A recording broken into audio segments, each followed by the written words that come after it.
ನನ್ನ ಹೆತ್ತ ತಾಯಿನ ಈಗಷ್ಟೇ ಕಳ್ಕೊಂಡಿದ್ದೀನಿ ಪವಿತ್ರ.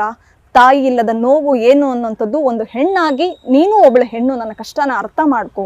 ನನ್ನ ಮಕ್ಕಳು ಅನಾಥರಾಗೋದಕ್ಕೆ ನೀನು ನಮ್ಮ ಜೀವನದಲ್ಲಿ ನೀನು ಬಂದು ನಮ್ಮ ಸಂಸಾರವನ್ನು ಒಡಿಬೇಡ. ಇಬ್ಬರು ಮಕ್ಕಳಿದ್ದಾರೆ, ಒಂದು ಗಂಡು ಮಗು ಒಂದು ಹೆಣ್ಣು ಮಗು. ನಾನು ಮತ್ತು ಚಂದ್ರಕಾಂತ್ ಪ್ರೀತಿಸಿ ಮದುವೆ ಆದವರು. ನಮ್ಮ ಸಂಸಾರ ಆನಂದ ಸಾಗರವಾಗಿದೆ. ದಯವಿಟ್ಟು ನಿನಗೆ ಕೈ ಮುಗಿದು ಬೇಡ್ಕೊಳ್ತೀನಿ, ನಮ್ಮ ಸುಂದರ ದಾಂಪತ್ಯದಿಂದ ಹೊರಟು ಹೋಗು ಅಂತ ಬೇಡಿದ್ರಂತೆ.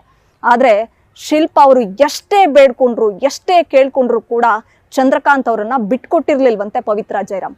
ಈ ರೀತಿ ಸಾಕಷ್ಟು ವಿಚಾರಗಳನ್ನ ಮಾಧ್ಯಮಗಳ ಜೊತೆ ಹಂಚ್ಕೊಳ್ತಿರ್ತಕ್ಕಂಥ ಶಿಲ್ಪ ಅವರು ಹೇಳ್ಕೊಳ್ತಾ ಹೋಗ್ತಾರೆ. ಅನೇಕ ವಿಚಾರಗಳನ್ನ ಹಂಚ್ಕೊಳ್ತಿದ್ದಾರೆ.